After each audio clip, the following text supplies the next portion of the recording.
അപ്പോൾ നമ്മളെല്ലാവരും കാത്തിരുന്ന SSC കോൺസ്റ്റബിൾ GD നോട്ടിഫിക്കേഷൻ ഇതാ ഒഫീഷ്യലായിട്ട് റിലീസായിരിക്കുകയാണ്.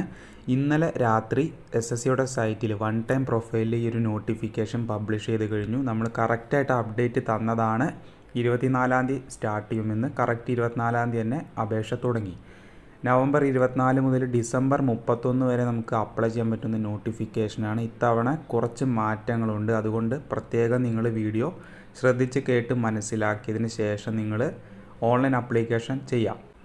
അപ്പോൾ SSC കോൺസ്റ്റബിൾ GD 2024 എക്സാമിൻ്റെ നോട്ടിഫിക്കേഷനാണ് ഇപ്പോൾ ഒഫീഷ്യലായിട്ട് പബ്ലിഷ് ചെയ്തിരിക്കുന്നത്. ഇതിലേക്ക് ആൺകുട്ടികൾക്കും പെൺകുട്ടികൾക്കും ഒരുപോലെ അപേക്ഷ സമർപ്പിക്കാമെന്ന് ശ്രദ്ധിക്കുക. അപ്പോൾ ഇത്തവണത്തെ എക്സാം നമുക്ക് 13 റീജിയണൽ ലാംഗ്വേജും അഡീഷണലായിട്ട് ഇൻക്ലൂഡ് ചെയ്തിട്ടുണ്ട്. ഇംഗ്ലീഷിന് പുറമെ നമുക്ക് മലയാളത്തിലും ഇത്തവണ എക്സാം എഴുതാൻ സാധിക്കുമെന്ന് പ്രത്യേകം നിങ്ങൾ ശ്രദ്ധിക്കുക. കഴിഞ്ഞ തവണ മലയാളത്തിൽ എഴുതാൻ പറ്റിയിരുന്നില്ല. അപ്പോൾ ഇതാണ് പുതിയൊരു മാറ്റം. മലയാളത്തിൽ നമുക്ക് എക്സാം എഴുതാൻ പറ്റും. അപ്പോൾ ഇതിലേക്ക് കിട്ടാവുന്ന ശമ്പളം സ്റ്റാർട്ടിങ്ങിൽ 21,700 ബേസിക്കായിട്ട് കിട്ടുക.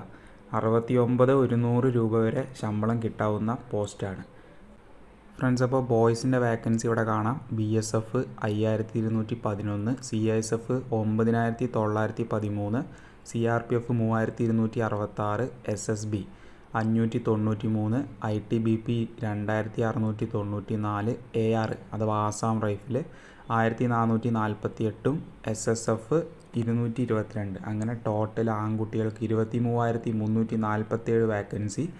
പിന്നെ ഗേൾസിന് ടോട്ടൽ 2,799 വേക്കൻസിയും വന്നിട്ടുണ്ട്. ഗ്രാൻഡ് ടോട്ടൽ അതായത് മൊത്തം വേക്കൻസി 26,146. അപ്പോൾ ഉള്ളതിൽ വെച്ച് ഏറ്റവും കൂടുതൽ vacancy CISF central industrial security ഫോഴ്സിലേക്കാണെന്ന് പ്രത്യേകം നിങ്ങൾ ശ്രദ്ധിക്കുക. അപ്പോൾ ഈ ഒരു വേക്കൻസി കുറച്ച് കുറവാണ്. നമ്മൾ നോട്ടിഫിക്കേഷൻ വരുന്നതിന് മുന്നേ കുറച്ച് അപ്ഡേറ്റ്സ് തന്നിട്ടുണ്ടായിരുന്നു വേക്കൻസി വളരെ കൂടുമെന്ന്. പക്ഷേ ഇപ്പോൾ നോട്ടിഫിക്കേഷൻ പ്രകാരം വേക്കൻസി കുറച്ച് കുറവാണ്. പക്ഷേ വേക്കൻസി ഇൻക്രീസ് ചെയ്യാനും ചാൻസ് ഉണ്ട്. നമുക്കറിയാം പല തവണയും നോട്ടിഫിക്കേഷൻ അപ്ലൈ ചെയ്ത് ലാസ്റ്റ് ടൈമിലൊക്കെ വേക്കൻസി കൂടിയ കാര്യങ്ങളൊക്കെ നിങ്ങൾക്ക് അറിയാം. അപ്പോൾ വേക്കൻസി ഇൻക്രീസ് ചെയ്യാൻ നല്ല ചാൻസ് ഉണ്ട്. ഈ ഒരു നോട്ടിഫിക്കേഷൻ നിങ്ങൾ നോക്കണ്ട, മേ ബി ഇൻക്രീസ് ചെയ്യാനും ചാൻസ് ഉണ്ട്. അപ്പോൾ അടുത്ത പ്രത്യേകത, ഇത്തവണ 18 മുതൽ 23 വയസ്സ് വരെയുള്ള ഉദ്യോഗാർത്ഥികൾക്ക് മാത്രമേ അപ്ലൈ ചെയ്യാൻ പറ്റൂ. നമുക്കറിയാം കഴിഞ്ഞ തവണ കോവിഡിൻ്റെ ഇഷ്യൂ ഉള്ളതുകൊണ്ട് നോർമൽ അതായത് UR കാൻഡിഡേറ്റ്സിന് 18 മുതൽ 25 വയസ്സ് വരെ അപ്ലൈ ചെയ്യാൻ പറ്റിയിരുന്നു. ഇത്തവണ URകാർക്ക് 18 മുതൽ 23 മാത്രമേ അപ്ലൈ ചെയ്യാൻ പറ്റൂ. അപ്പോൾ അതും ഒരു ഡിസപ്പോയിൻമെൻറ്റ് തന്നെയാണ്. കാരണം നമുക്കറിയാം പലരും 24 വയസ്സും 25 വയസ്സ് ആവാൻ പോകുന്നവരാണ്. അപ്പോൾ അവർക്കൊക്കെ ഈ ഒരു അവസരം മിസ്സാവാൻ ചാൻസ് ഉണ്ട്. ഞാൻ പറയുന്നത് UR കാൻഡിഡേറ്റ്സിൻ്റെയാണ്.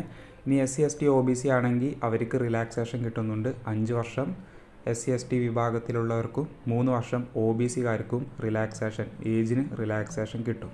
അത് നോർമലായിട്ട് എല്ലാ വർഷവും ഉള്ളതുപോലെ തന്നെ കിട്ടുന്നതാണ്. അപ്പോൾ URകാർക്ക് 18 മുതൽ 23 ആണെന്ന് ശ്രദ്ധിക്കുക.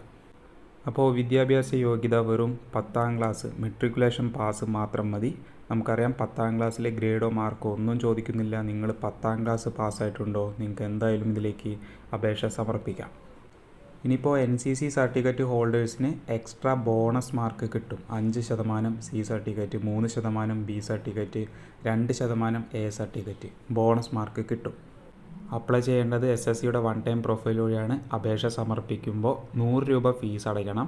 പെൺകുട്ടികളും പിന്നെ SC ST ex serviceman candidates fees അടയ്ക്കേണ്ട. ബാക്കി വരുന്ന ഉദ്യോഗാർത്ഥികളെല്ലാവരും 100 രൂപ പേയ്മെൻറ്റ് അടയ്ക്കണം. ഈ ഒരു ഫണ്ട് റീഫണ്ടബിൾ അല്ല എന്നും പ്രത്യേകം ശ്രദ്ധിക്കുക. അപ്പോൾ ആപ്ലിക്കേഷൻ വീഡിയോയൊക്കെ ഇന്ന് വൈകിട്ട് നമ്മുടെ ചാനൽ വഴി വരുന്നതാണ്. അത് കണ്ട് മാത്രം തെറ്റ് വരുത്തി വെക്കരുത്. അതുകൊണ്ടാണ് പറയുന്നത്, ആ ഒരു വീഡിയോ കണ്ട് മാത്രം നിങ്ങൾ ഈ ഒരു റിക്രൂട്ട്മെൻറ്റിന് അപ്ലൈ ചെയ്യുക. A to Z ഇൻഫർമേഷൻ ഇന്ന് വൈകിട്ടോടെ നമ്മുടെ ചാനൽ വഴി വരുന്നതാണ്. അപ്പോൾ ഞാൻ ഓൾറെഡി പറഞ്ഞു കഴിഞ്ഞു, മലയാളത്തിൽ എക്സാം എഴുതാൻ പറ്റും. അതുകൂടാതെ കേരളത്തിലും എക്സാം സെൻറ്റർ കിട്ടും. നോർമൽ എല്ലാ പ്രാവശ്യവും നമ്മുടെ SSC എക്സാമുകളൊക്കെ കേരളത്തിലെ സെൻറ്ററുണ്ട്. അത് ഞാൻ പ്രത്യേകം പറയുന്നില്ല. എറണാകുളം, കൊല്ലം, കോട്ടയം, കോഴിക്കോട്, തിരുവനന്തപുരം, തൃശ്ശൂർ ഈ പറയുന്ന ജില്ലകളിൽ നിങ്ങൾക്ക് എക്സാം എഴുതാൻ പറ്റും. അപ്പോൾ ആദ്യം റിട്ടൺ എക്സാമാണ്. Computer based OMR questions 80 questions. ഓരോ ക്വസ്റ്റ്യനും 2 മാർക്കാണ് ഉണ്ടാവുക.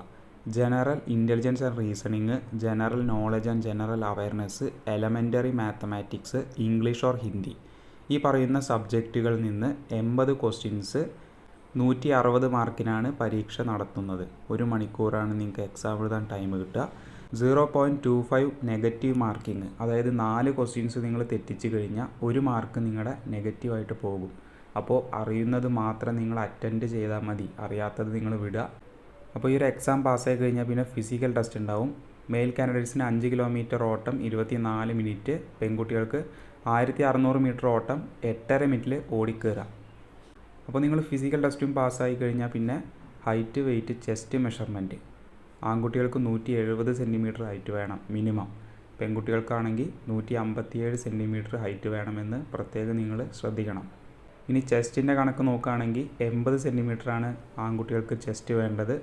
മിനിമം എക്സ്പാൻഡ് ചെയ്യുമ്പോൾ 85 ഉണ്ടാവണം, 85 സെൻറ്റിമീറ്റർ എക്സ്പാൻഡ് ചെയ്യുമ്പോൾ ഉണ്ടാവണം.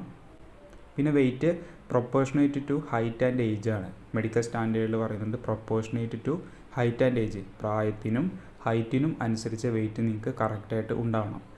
പിന്നെ അതും പാസ്സായി കഴിഞ്ഞാൽ പിന്നെ മെഡിക്കൽ എക്സാമാണ്, അതിന് ശേഷമാണ് ഫൈനൽ മെറിറ്റ് ലിസ്റ്റ് ഇടുക. അപ്പോൾ പ്രധാനമായിട്ടും ഇത്രയും കാര്യങ്ങളാണ് പറയാനുണ്ടായിരുന്നത്. കേന്ദ്ര പോലീസ് സേനയിൽ ഒരു കോൺസ്റ്റബിൾ ആവാൻ ആഗ്രഹമുണ്ടെങ്കിൽ നിങ്ങൾ ഈ അവസരം ഉപയോഗപ്പെടുത്തുക.